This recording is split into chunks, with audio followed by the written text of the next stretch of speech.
Connor Zilisch has officially signed a multi-year deal to drive the number 48 for Hendrick Motorsports starting in 2028. What does it mean from a gambling perspective and for the rest of silly season? We break it down next, right here on the Backroad. I don't drive a Monte Carlo, and my truck ain't painted black. It ain't got a big white number 3 turning left around the track.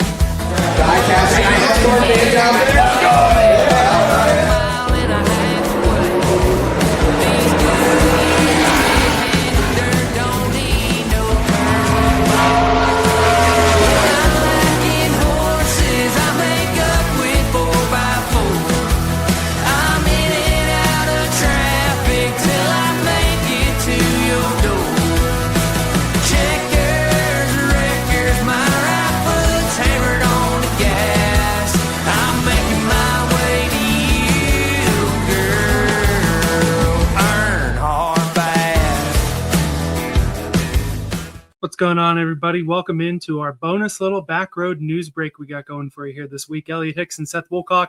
Man, sometimes, Seth, there are stories in the industry that require their own little pocket of content, of discussion, of knowledge, of everything. And that's the case with Connor Zilisch, the brightest young star that we've seen in NASCAR, probably since Jeff Gordon, going to the team that Jeff Gordon now runs, Hendrick Motorsports, when their next available Cup ride opens for the 2028 season.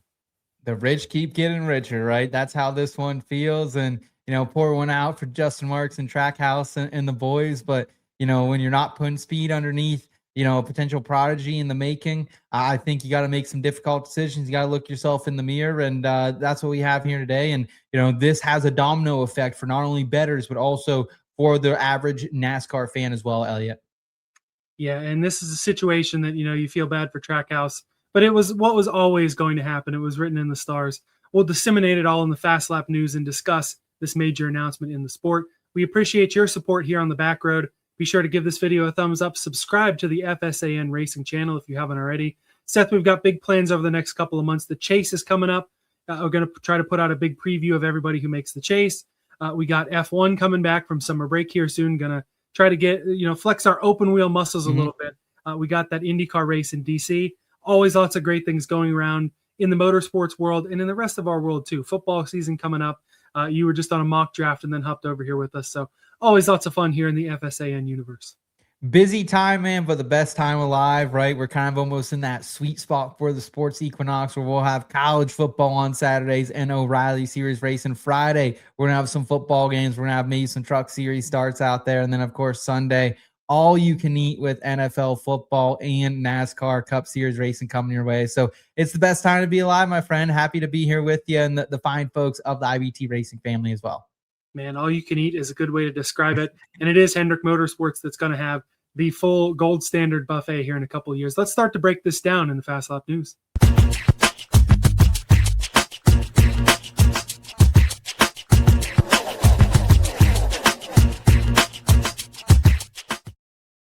All right, so it is official. Connor Zilisch, multi-year deal starting in the 2028 season to drive the number 48 for Hendrick Motorsports. Of course, 2027, their lineup's already set, but Alex Bowman retiring after 2027, opening up this ride. Let's just start with your initial reaction on this, man. I think, honestly, I was surprised at the pacing and at the timing of this, right? The Alex Bowman situation. I think we were in Canton when this happened together, so I was only... maybe a not little even a month ago, really. Yeah, so only about 3 or 4 weeks ago. They obviously maybe had something already in the works with Zilisch is what this tells me, man. So surprised about the timing, not overly surprised about the results. You and I and Chris had talked about on the Backroad that it feels like Carson Hocevar, one of the other hot Chevy prospects out there right now, hot Chevy drivers really in the series. He had kind of found his place at Spire with Jeff Dickerson and company and fit in really well over there, where if there was going to be a seat opening up here at HMS, it was likely going to be Zilisch or Corey Day. But that is the big question mark I have now is what happened to their young promising prospect down there in the O'Reilly series. But overall, it makes sense for both sides. Excited for both sides as well. I think Zilisch is going to be really fast in 2020. He's got one more year to kind of run out the rest of this contract with Trackhouse though. Yeah, and this really does confirm the worst kept secret in the garage. This is what made the most sense. As soon as all of this came together, Zilich's contract being up, Alex Bowman having uncertain plans and deciding to retire. So before we get to the 2028 impacts, of which there will be plenty, we will talk 2027 first, as we have to go through that full season first. Justin Marks, when giving his statement on this being announced today, he's committed to winning with Zilisch this year and next year in 2027. Rick Hendrick also saying they offered to help Trackhouse in any way that we could going on into next year when Zilisch will be, in that little gap year that we've seen with Hendrick Motorsports before, where you had Casey Kane drive for Red Bull for a year, for example, back before he got into the 5-car. And Hendrick also saying our advantage to help Trackhouse do as well as they can. Do you think that really changes a whole lot for what we can expect out of Trackhouse next year? Or is that just Rick's being nice, Justin's putting on the meme where it's the guy who's really angry in the background, but then he puts on the mask where he's got a big face on? Maybe that was Justin Marks in that meeting, or maybe he's legitimately just happy that he got a guy like Zilisch for a couple of years before he inevitably was going to go to Hendrick. And anything that, if he's planning on staying with Chevrolet at Trackhouse, anything you can do to make Big Daddy Rick Hendrick happy in the Chevrolet camp can help you in the future. Either way, going back to my original question, do you think this helps Trackhouse significantly next season?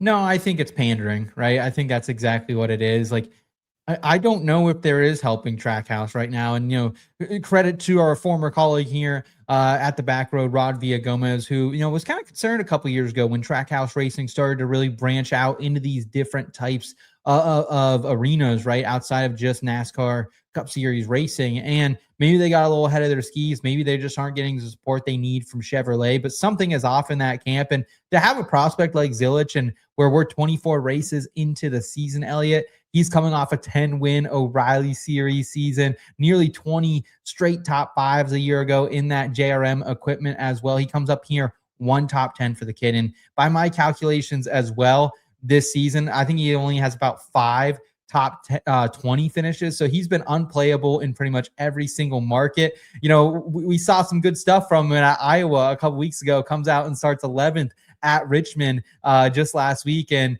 ultimately finishes 3 laps down, finishes in P25. So I just don't know if there's a ton saving this program right now. Like, they're hoping they can collect some money for SVG making the chase. But you got Ross Chastain, a former guy who's gone to the Final Four in NASCAR's previous installment of the playoffs. And he's on the outside looking in here, heading to the final 2 races of the regular season, man. Yeah, and it's really not looking good on the bubble for him to make the chase either. The top 16 are pretty much set, which is good for SVG, not so good for Ross. More on Trackhouse a little later, as, of course, they will have big ramifications, not just with their 88 ride in 2028 as well. So what this is going to do, this sets up a lineup in 2028 where you'll have Kyle Larson. I think he signed through 2031. Chase Elliott still in the 9 long-term, I believe. William Byron also re-upped in the 24. Then you'll have the 48 with Zilisch. This really feels like it could be the best team lineup since a couple of these big super teams that we saw in the mid-early 2000s, 2010s. Remember, we had Jeff Gordon, Jimmy Johnson, Dale Earnhardt Jr., and Casey Kane all at Hendrick Motorsports for a couple of years. JGR, you had Carl Edwards, Kyle Busch, Denny Hamlin, Kenseth there for a couple of years. I know that Zilisch has struggled, but he's going to have, coming into this 48 car, 2 full years of Cup experience, plus I'm sure some extra O'Reilly rides and other seat time that he'll have. Do you think that this lineup of 4 could be just as good as some of those super teams that I was mentioning? I think it's definitely in that conversation, but I think we might have a super team unfolding right before our eyes in the Cup Series, dude. You look at what Joe Gibbs Racing is throwing out there right now. Denny Hamlin in his prime, Chase Briscoe at his peak of his powers. Chris Bell can't win a race to save his life, but he's up there every single week, even, despite breaking his wrist earlier this season. And all of a sudden, Ty Gibbs a little bit racy out of that 54 team as well. So, I think it is definitely getting towards that point where I think, it is one of the better teams we've seen out there. However, at the same time, I think we're looking at, a potential dynasty for as long as Denny's going to be running in that 11 car as well over, in the opposite stable that they're going to be competing against week in and week out. Yeah, I agree with you on Gibbs that now that all 4 drivers and cars are kind of running at their peak. Yeah. Man, if Denny is really going to be done after 27 as well, it's a bright lit candle that is going to burn out real quick. Where this Brent Cruz, can we give Brent Cruz, is he the next one to take that seat probably? So I think so. I mean, they could go in a few different directions. I mean, we can put on our tinfoil hats here when we get toward the end here. But man, Cruz, if you look at Zilisch, wins 10 races in his first year in Yeah. the O'Reilly series. Yeah. Brent Cruz still waiting on that first win. He will get all next year to give that a shot, though. But either way, we'll have to see what happens. Cruz, of course, will probably go into a better situation in the 11 than Zilisch did into this Trackhouse 88. But anyway, neither here nor there. Stuff that we'll have to see as the years go on. With Hendrick, though, we know there's usually one car that falls behind there. It's it's been the 48 for a little while. Dale Jr. back in 2009, one of the first years of that Hendrick super team. Yeah. Before Casey Kane got there, it was Mark Martin. Hendrick was 1, 2, 3 in the points, and Dale Jr. was like 25th. So Hendrick getting all 4 cars to run at peak performance is definitely not easy. So the expectations on Zilisch, I don't know how high they're going to be, but I say we temper them a little bit. I mean, if he goes out there next year and wins a bunch of races in a Trackhouse car, that's different. Yeah. But having all 4 of these cars running at max capacity, it could be difficult. One thing that did interest me, though, is when being asked about what they're going to put in front of Zilisch. Obviously, this is some pandering as well from Jeff Gordon and stuff you're going to say at Hendrick Motorsports. His quote was, we're going to make sure he has a championship caliber car and team around him. I think it's safe to say that's probably not where the current 48 team is.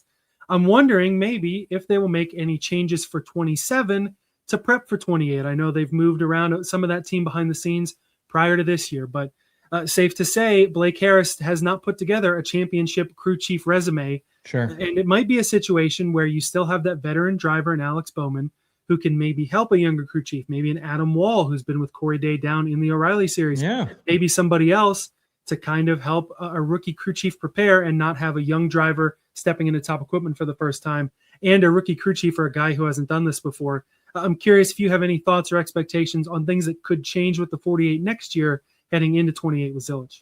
I think Blake Harris has kind of been put in a tough situation, dude, just with Alex Bowman in and out of the car the last few seasons, right? So I don't think that helps him. So it's not like, I'm out on Harris as the crew chief of this particular program. That said, though, I think having Alex Bowman there and this is a willing exit, right? He wants to, from everything we know, this wasn't, Hendrick was going to show him the door anyways. He wanted to retire after this next season and get out of stock car racing professionally here, it seems like. So, I'm thinking that maybe having Bowman still in the mix, like you said, it's a veteran guy. It's someone who he will be forever beloved as an HMS driver because that's pretty much all he's driven in the Cup Series, really since he took over for Junior back in the day during, one of those absences, right? So, I think it's the right person to do it in Alex Bowman. Will they make some offseason personnel? I would imagine they do, but I honestly think there could be sweeping personnel changes for this team. I wouldn't be surprised if we saw kind of a situation where a few years ago, Chris Gabehart left JGR, pretty suddenly in the offseason, and then, or at least took a step forward in his career at that point. And then we had Gale switching crew chiefs and Ty Gibbs getting a new crew chief, right? So I could see something like that where everything shifts at Hendrick because this has not just been a good season for them right now, dude. You look at the standings. I mean, Kyle Larson, arguably one of the most talented drivers we've ever seen in our lifetime, 8th in the standings, a good bit back. And William Byron down at P12, man, it's unacceptable. Yeah, and Rick Hendrick did kind of allude to that today, saying they're used to winning a lot more races. Mm-hmm. And yeah, on Blake Harris, it's tough when you're a crew chief at a popular team that is supposed to be, winning better, doing, driving better. We've seen Alan Gustafson, the same thing happen to him. Whoever Kyle Busch's crew chief is sometimes, or Dale Earnhardt Jr., so many people were upset at his crew chiefs through the years before he and Steve Letarte really hit. But it's not necessarily just that they have to throw one guy out for another. You could even see, Alan Gustafson on the pit box when Chase Elliott came into the Cup Series helped. I don't know if you want to do that much moving and shaking at Hendrick like you did 10 years ago, but Gustafson could be a guy that could take over for Zilisch as well. That's just speculation. It will be interesting to see how everything does come together. As next year, of course, they'll want to send Alex off in style. Hendrick will want to win far more than 2 of the first 20-some races. But it's something that it'll be a lame duckish year, but not quite. It'll be a preparation year to get this team to championship contention in 28 across the board. It certainly will, man. They're going to have to take some big swings. And, I think it really starts with the rest of this 2026 season. What do they have under the hood? They're just coming off one of their best races of the season collectively, right? 4 HMS cars inside the top 10 when you're down there at the action track over the weekend. So, we'll see what happens, but they got a couple more months to turn it around, or, they're not going to be heading into the offseason on the highest note. And, that's unacceptable for Jeff Gordon and Mr. and Mrs. Hendricks. Yeah, that was the first time in more than a calendar year that all 4 HMS cars finished in the top 10. So definitely a stride that they needed to take. Chase Elliott and Chad Knaus both spoke to that when I was down there in Richmond. You can see that short up or in our post-race show from Richmond last week as well. So they're confident in moving forward, and that is what they'll need when Zilisch steps in here in 28. So I know that a lot of this question depends on what happens in 27 with what Zilisch can do in the Trackhouse car. But how soon do you think Connor can be a threat for a title? And say we're looking in the winter of 27 at the championship odds, what's kind of a number in your head that you might consider in terms of, whether a title bet, over under win totals? When we're looking at betting Zilisch here in about 18 months time, what are you thinking of? Yeah, I always feel like I'm way too early on the rookies. I know when we did our preseason power rankings, I had Zilisch in the top 12, and the fact that he's down in 34th behind the likes of Ty Dillon and Cole Custer does not speak highly, right? And, some of that's been bad luck, right? Just kind of getting caught in the wrong situation at the wrong time. A lot of times beginning of races where he hasn't even had the opportunity to get some laps at some of these tracks he's going to be continuing to go to every single season. I think when he gets a lot of 2027 will dictate what the odds are at 2028. If he doesn't have a win by then and the season win totals offered at a half, we're going to be getting to that Ty Gibbs territory where it's 100 plus races and you got to smash the over just like we did on Gibbs this year, right? So I would take that, probably 2028, a minus, 135, a minus 140. I think that's the time. We'll see what the road course situation looks like a little bit between now and then. As far as the championship outright, though, I don't think I would be pressing that button on Zilisch, at least like anything probably shorter than a 35, 40 to 1, kind of what we've seen Alex Bowman. Because even when Chase Briscoe got into the JGR equipment a year ago, if you remember, Elliot, took him some time to really figure out what he was doing with good equipment underneath him and with a better team behind him. So I think there will be a learning curve. So Zilisch might be someone from a championship standpoint, I'm keeping my head on a swivel. And if we see momentum partway through that 2028 season, that's when I get invested, just like we did a year ago with Briscoe. Yeah, good call. I think to compare Briscoe, I think his title odds when he first stepped into that 19 car in the winter, I think they were somewhere between 15 to 1 and 25 to 1. Yeah, 25 to 1, I think exactly. Okay, so that would be a number where you might think about it, but it also depends on how Zilisch does and how Hendrick does. Yeah. You mentioned the road course program. Hendrick's road course program has not exactly been super strong. I mean, we all saw at Watkins Glen when you had Zilisch, Gibbs, and SVG all competing for the win, and McDowell as well. All Hendrick was running back in the 20s just with no speed at all. Yeah. But maybe you look at it, if Zilisch can do well in the Trackhouse car on the road courses, the Hendrick car will be no problem. But that'll be stuff for 28. Before we talk about some of the other teams, drivers, and stuff like that, a couple of procedural notes that came out from the press conference and things like that today. First off is regarding sponsorship. We know that Ally is staying as the primary sponsor, and they've announced they're staying as a full season primary, which is not super common anymore. I think Ally is the only one who does it.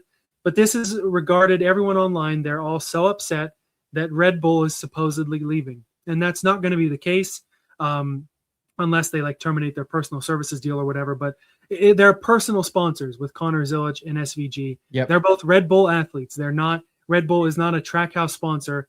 They're a Van Gisbergen sponsor. They're a Zilisch sponsor.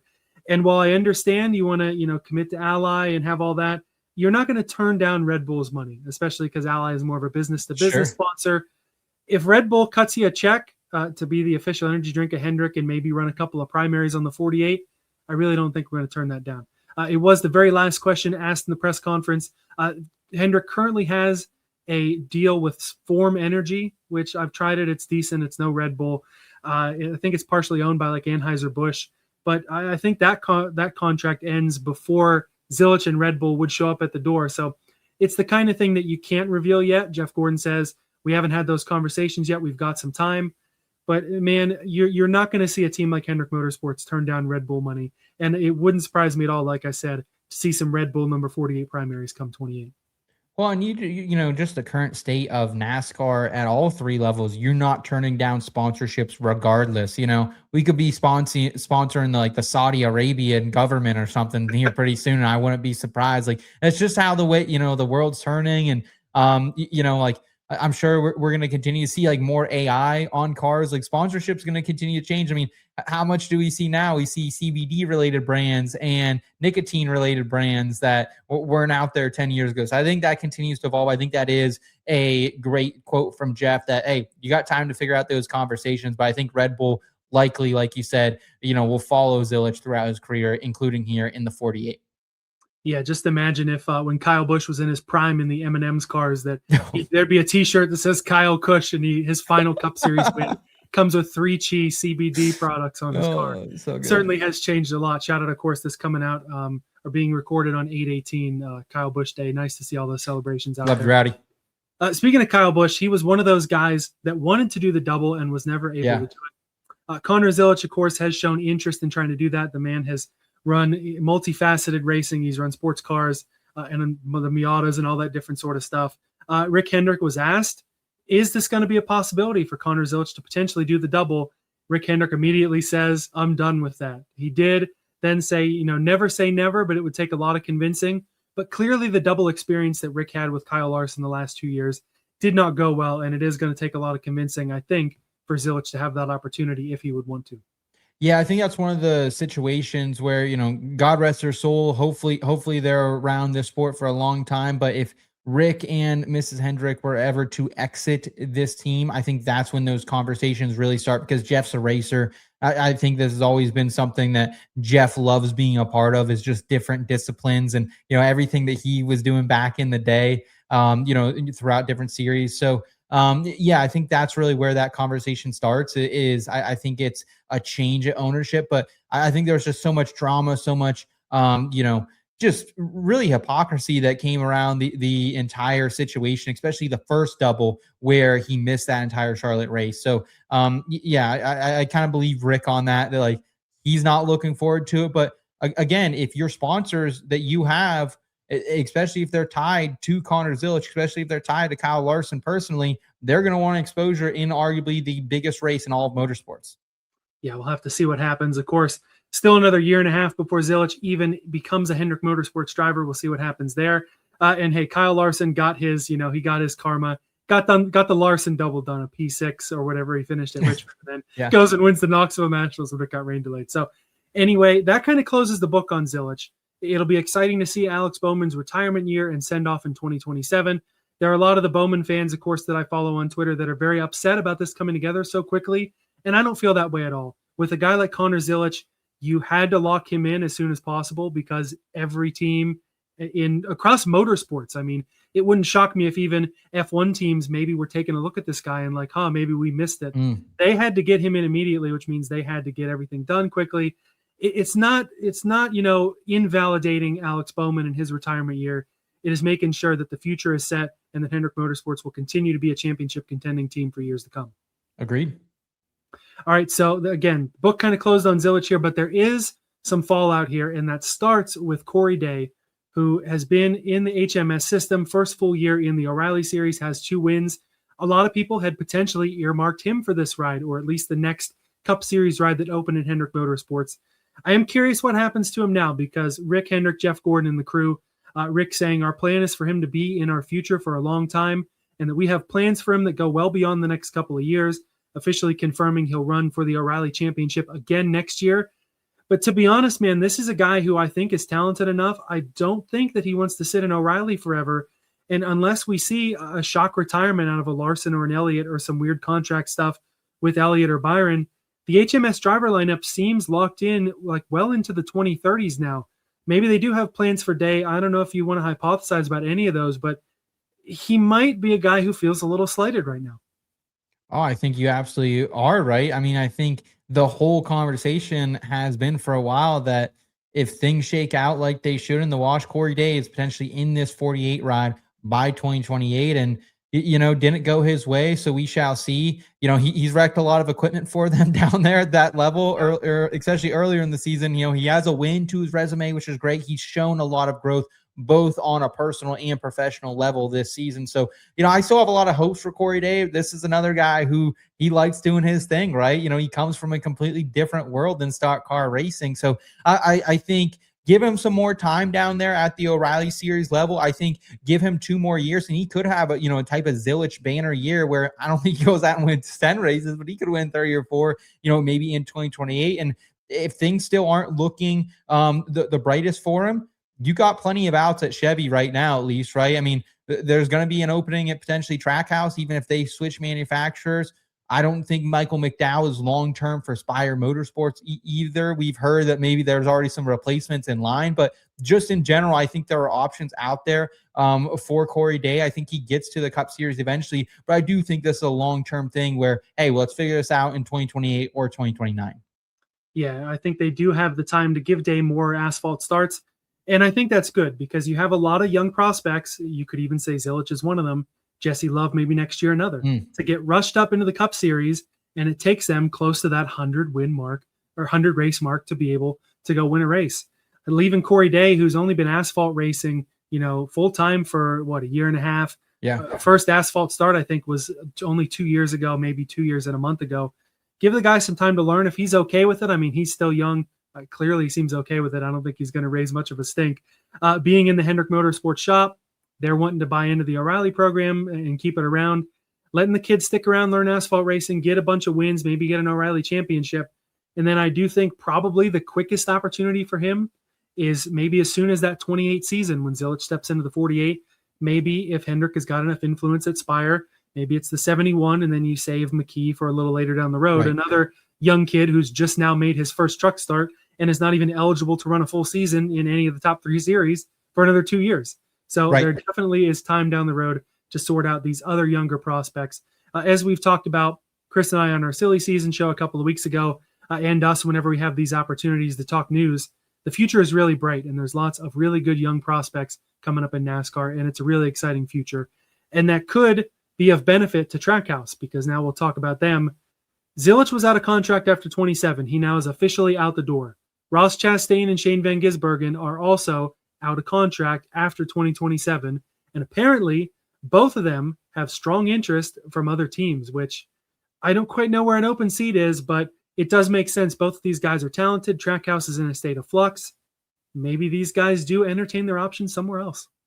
Yeah, I think you have to at this point. I know Ross has always been Justin Marks' guy, and I think that relationship is still very strong, but you can't look past the type of cars that these guys have gotten this season, right? Whether it's been SVG at Coda not having, nearly the drag down those front stretches like Tyler Reddick and company had, whether it was Ross Chastain and, his performance just being absolutely god awful at some of these mile and a halves. I mean, he has been good at Homestead in years, right? Like this guy's been always out to lunch there. So it's just disappointing, man. And I think if Denny's going to leave at some point, that JGR seat's going to open up. And I'm sure while they have guys like Brent Cruz, Taylor Gray, kind of coming through that system, at the same time, they showed us with Chase Briscoe, if there's a hot free agent on the market, a guy who can win for them right now, they're not afraid to go after him. So I think that's a potential landing spot.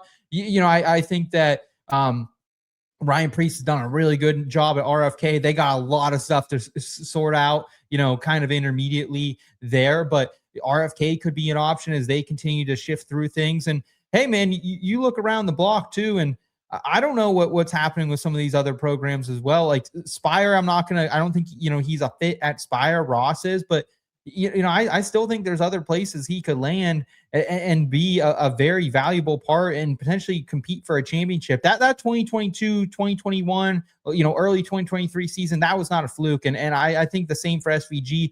I mean, SVG still doing it. He's in the playoffs right now. He's proven that he's a short track guy all of a sudden as well. So I think there's upside here, but I don't blame either one of these guys for kind of mulling over their options. And, you got Jimmy Johnson and the Legacy boys also opening up another seat very soon as well. So why not Ross? He's got the Busch Light money too. And we got to keep that in mind. And SVG has Red Bull money. And like the same thing with Zilisch here, these are personal sponsors. These are not Trackhouse sponsors. So these come with the guys. I think both of them could be very viable for any of the top seats in the sports that open up over the next 2 or 3 years.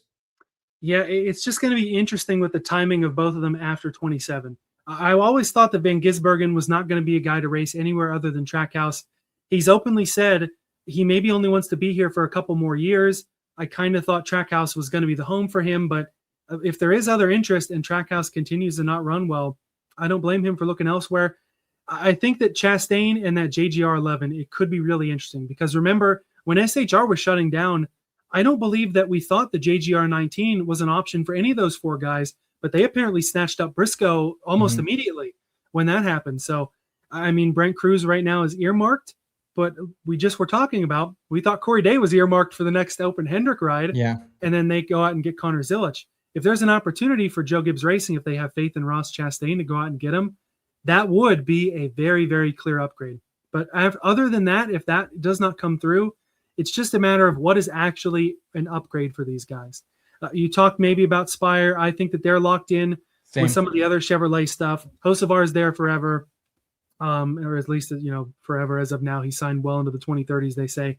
Suarez, I think, is there. I think their plan is going to be keep Suarez for a couple years. Then you put McKee there. And then if Hendrick wants to put Day in the 71, I think that's your plan and you run with that. So that kind of closes the book on Spire.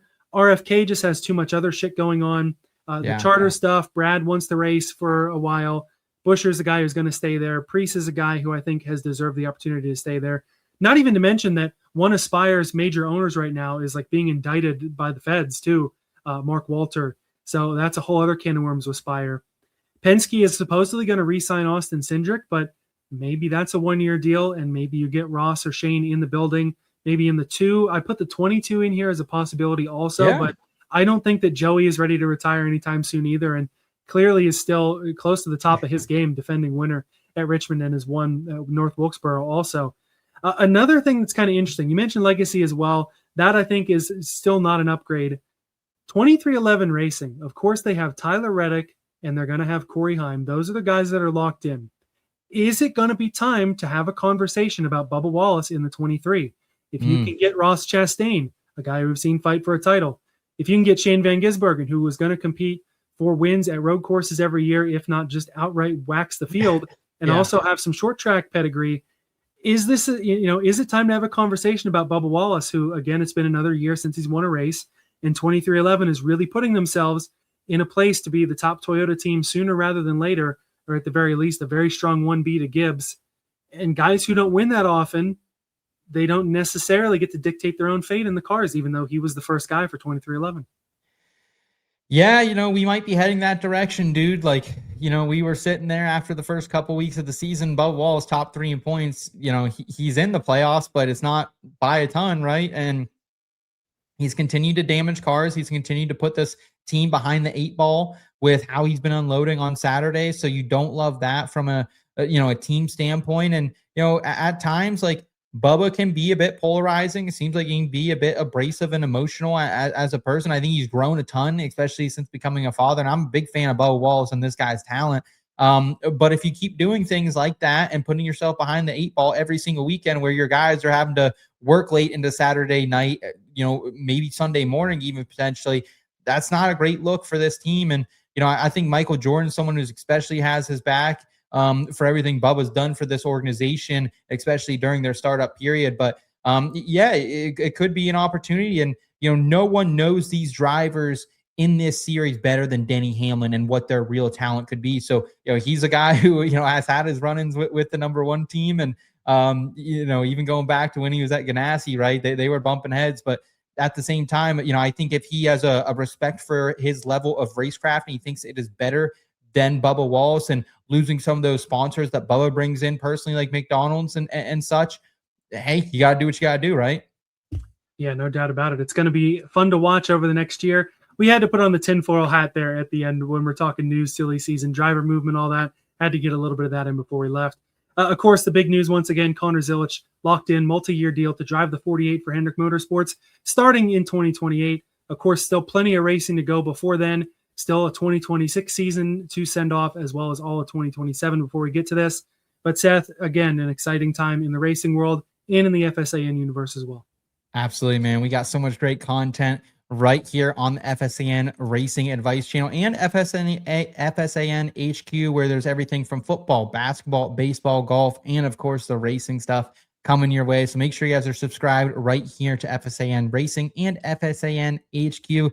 Make sure you're checking out the Backroad audio version as well when you're on the go, like we are consistently. Elliot, you did a great job last weekend, man, down in Richmond, and excited for another great week ahead of us here as we round out the regular season, man, and just a couple races left here. No doubt about it, man. Time is flying by, but we take it slow here on the Backroad. Thanks for taking the ride down with us. We'll see you next time.